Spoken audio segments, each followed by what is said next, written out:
Salam sejahtera Malaysia, denyut nadi suara rakyat bergema di channel ini.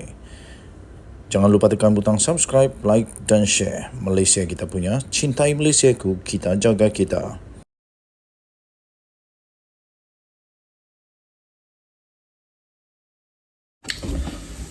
Salam sejahtera Malaysia, denyut nadi suara rakyat bergema di channel ini.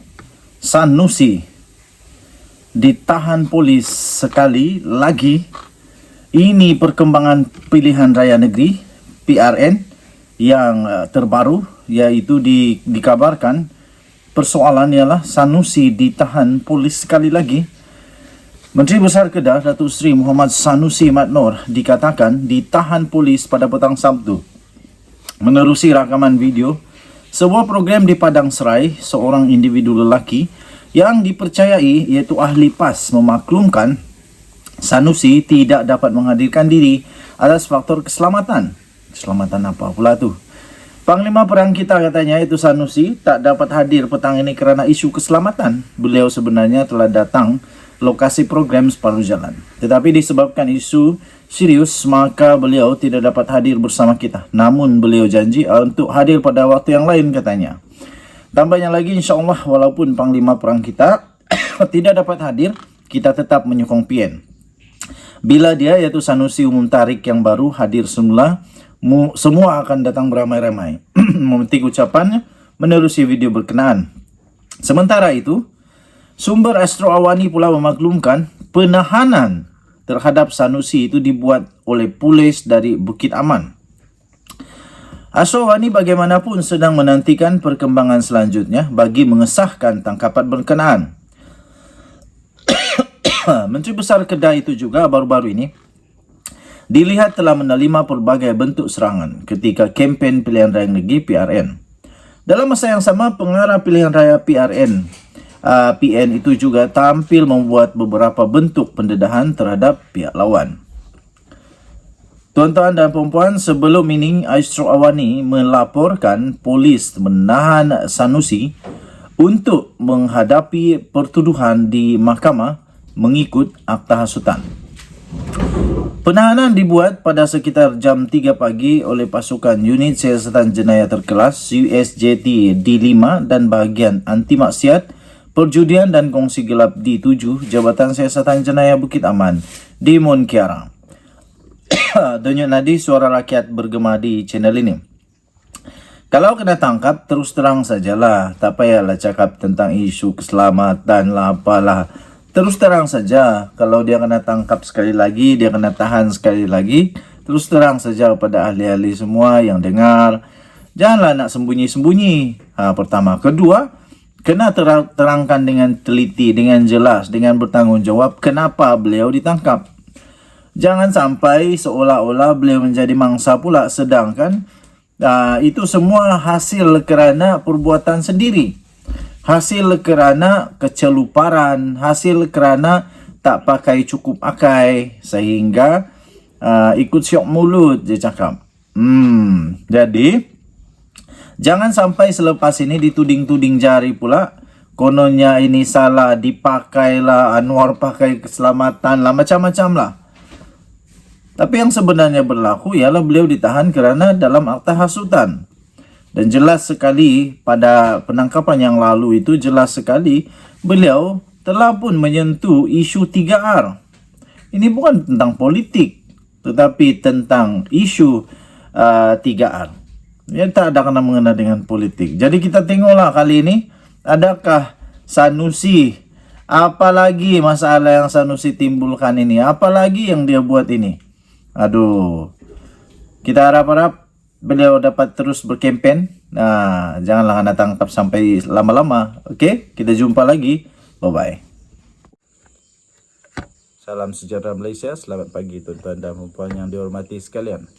Bayan lepas, terlepas. Ini semua salah Mahyadin yang tidak benar-benar mengutamakan PAS. Meskipun PAS melalui Setiausaha Agungnya Taqiyuddin Hasan sudah pun meminta maaf dan menyatakan parti itu tidak merestui tindakan menghalau Presiden Gerakan iaitu Dominic Lau dalam satu program kempen PN di Tasik Gelugor 2 hari lalu Perbuatan mereka itu secara umumnya adalah suatu yang boleh difahami dan munasabah di sifatnya. Segala-galanya berpunca kerana ada ahli-ahli PAS tidak puas hati apabila Lau diletakkan bertanding di Dun Bayan Lepas, satu kawasan majoriti Melayu di Pulau Pinang pada PRN ini. Lau sendiri dikatakan memang mengidam kawasan tersebut kerana merasakan ia kawasan selamat dan mudah menang baginya. Gerakan adalah suatu parti pelbagai kaum yang didominasi oleh kaum Cina yang kedudukannya mirip seperti DAP. Maka kenapa gerakan sibuk nak bertanding di kawasan Melayu? Bukankah peranannya ialah untuk berlawan dengan DAP dan bertanding di kawasan Cina? Dengan komposisi pengundi Melayu di Bayan Lepas adalah kira-kira 65%, malah sejak kawasan berkenaan wujud pada tahun 1959 lagi, majoriti adunnya adalah Melayu, kecuali pada PRU 7, 8 dan 9. Ianya diwakili oleh wakil rakyat kaum Cina daripada gerakan, dan pada PRU 10 diwakili MCA. Memang logiknya kawasan itu wajar ditandingi wakil Melayu pada PRN kali ini. Dalam hal ini disebabkan PAS agak berpengaruh dan buat kerja di situ, maka PAS lah yang sepatutnya bertanding. Tambahan lagi, sejak PRU 11, 12, 13 dan 14, wakil rakyat yang terpilih adalah Melayu belaka. Kenapa sekarang PN mahu memberi kerusi itu kepada gerakan? Kenapa tidak diletakkan calon Melayu di Bayan Lepas dan biarkan gerakan sebagai parti sebuah kaum yang didominasi oleh kaum Cina berlawan dengan DAP di kerusi-kerusi majoriti Cina? Apatah lagi, PH pun meletakkan calon Melayu dengan mempertaruhkan semula adun sedia ada, iaitu Azrul Mahazir Aziz mempertahankan kerusinya di Bayan Lepas. Jadi di mana logiknya PN memilih Lau diletakkan di Bayan Lepas? Tidak lain yang bersalah di sini ialah Mahyadin Mat Yassin selaku pengerusi PN yang gagal mempertahankan kepentingan Melayu dalam membuat keputusan. Sebaliknya, lebih memberi muka pada gerakan yang didominasikan oleh kaum Cina membanding PAS. Kalau Mahyadin benar-benar mengutamakan PAS dan sedar kebangkitan gelombang hijau adalah penyumbang kepada kekuatan PN, perkara ini pasti boleh dielakkan. Kepada penyokong PAS di Bayan Lepas yang kecewa kerana kerusi itu diserahkan kepada gerakan, tak perlu rasanya ditunjuk ajar apa yang perlu dilakukan pada 12 Ogos nanti. Pokoknya jika Lau menang, bakal selama-lamanya selagi gerakan bersama PN, kerusi itu akan menjadi warisan turun-temurun buat mereka. Selama-lamanya lah juga PAS akan melopong dan melepas. Hanya jika Lau kalah sajalah yang boleh membuka peluang kepada PAS untuk memperoleh semula kerusi Bayan Lepas dalam PRU seterusnya pada 5 tahun akan datang. Ditulis oleh Sabudin Hussein, 4 Ogos 2023, diterbitkan di sabudin.com.net. Dan Nadi, suara rakyat bergema di channel ini. Jangan lupa tekan butang subscribe, like dan share. Bye-bye. Salam sejahtera Malaysia, Denyut Nadi, suara rakyat bergema di channel ini. Nampaknya ramai orang sekarang ni mimpi di siang hari. Jangan mimpi Anwar akan jatuh pada bulan 8 ini. Kalau dengar ucapan-ucapan PN, pemimpin-pemimpin PN ketika kempen PRN sedang berlangsung sekarang ini, tiada lain yang paling popular yang keluar daripada mulut-mulut mereka ini adalah melainkan mereka menggembar-gemburkan Anwar Ibrahim kononnya akan jatuh pada bulan 8 Ogos ini. Daripada lah Mahyadin Yassin, Azmin Ali lah, Sanusi Madno lah, dan sejumlah ramai lain lagi. Itulah naratif yang sedang mereka bina sebagai kononnya jajaan agar pengundi di 6 negeri memberi sokongan kepada PN pada 12 Ogos nanti. Paling syok bila dengar Mahyadin yang sebelum ini pernah dicop sebagai Perdana Menteri paling gagal dalam sejarah, antara lain kononnya menyebut dalam satu ucapannya, selepas PRN nanti melalui kemenangan yang dicapai oleh PN, maka Anwar akan jatuh kerana terbukti beliau tidak pandai mentadbir negara, katanya. Lucu juga bila seorang Perdana Menteri yang paling gagal dalam sejarah Malaysia berkata Anwar tak pandai mentadbir negara. Jadi siapa yang pandai mentadbir negara? Mahyadin kah? Kenapa dia dicop sebagai Perdana Menteri paling gagal lalu dia pandai mentadbir negara? Apa kena mengena keputusan PRN dengan pandai atau tidak pandai Perdana Menteri dalam mentadbir negara? Apa kena mengenanya? Mahyadin selama 17 jadi Perdana Menteri yang dicop paling gagal sebelum ini. Adakah beliau pandai sangat mentadbir negara? Kemudian disebabkan para pemimpin PN tidak berhenti-henti bercakap Anwar akan jatuh pada bulan 8, iaitu selepas berakhirnya PRN pada 12 Ogos, ahli dan penyokong PN pun turut sama gairahlah menjajah naratif yang serupa. Mereka ni tak tahukah PRN dan PRU tu jauh bezanya? Bila berjumpa dengan kita, mereka mula sibuk bertanya, betulkah Anwar akan jatuh bulan 8 ini? Hairankan. Mereka yang nak jatuhkan Anwar, tapi mereka pula yang bertanya kepada kita, betulkah Anwar akan jatuh? Apakah tanda semua itu?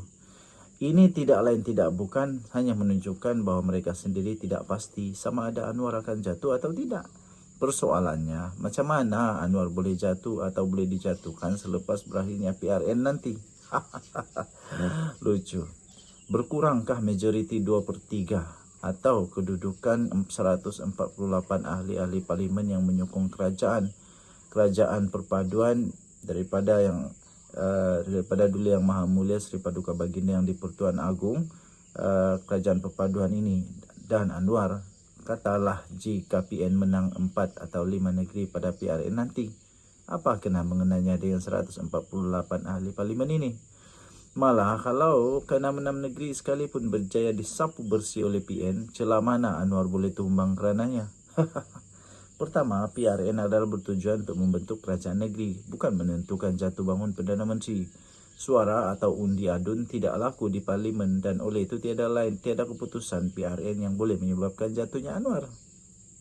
Kedua, harus dipahami bahawa tiada peruntukan undang-undang atau untuk membuang seorang Perdana Menteri daripada jawatannya. Perdana Menteri hanya boleh dijatuhkan melalui usul undi tidak percaya di parlimen atau jika dia sendiri menjatuhkan diri dia dengan cara berundur diri atau meletak jawatan seperti yang dilakukan oleh Mahyadin sebelum ini.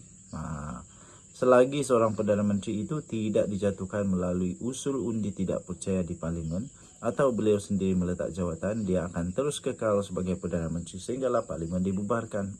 Ketiga, oleh sebab sekarang ini Akta Lompat Parti telah berkuat kuasa, ini bererti ahli parlimen tidak laku lagi untuk menjajah akuan bersumpah mereka bagi menyokong siapa. Semua ahli parlimen tertakluk kepada keputusan parti tentang arah tuju sokongan mereka. Begitupun jika ada usul undi tidak percaya dibentangkan di parlimen, ahli-ahli parlimen bebas memberikan sokongan mereka. Jadi, selepas PRN ini, apa sekalipun keputusan pilihan raya itu, sementara memang tidak mustahil untuk menjatuhkan Anwar sebagai Perdana Menteri, ia tetap memerlukan pembentangan usul undi tidak percaya di parlimen. Beranikah PN membawa usul tersebut? Atau sedia dan benar-benar beranikah Mahyadin yang ada kes mahkamah dan kini tergolong dalam kluster mahkamah mahu membawa usul undi tidak percaya terhadap Anwar dan menunjukkan dirinya sebagai calon Perdana Menteri sekali lagi? Jika tiada yang berani membawa usul atau kalau bawa usul pun tapi tidak menang, bermakna Anwar akan kekal Perdana Menteri sehingga PRU 16 atau sehingga tahun 2027 akan datang. Ketika itu kira-kira 4 tahun dari sekarang, mana tahu entah-entah Mahyadin masuk penjara lebih dulu. Penyudahnya nanti jangankan di alam realiti, di dalam mimpi pun Anwar tetap tak berjaya dijatuhkan. Sabudin Hussein, 4 Ogos 2028, diterbitkan di sabudin.com.net. Kita jumpa lagi. Selamat pagi Malaysia. Bye-bye.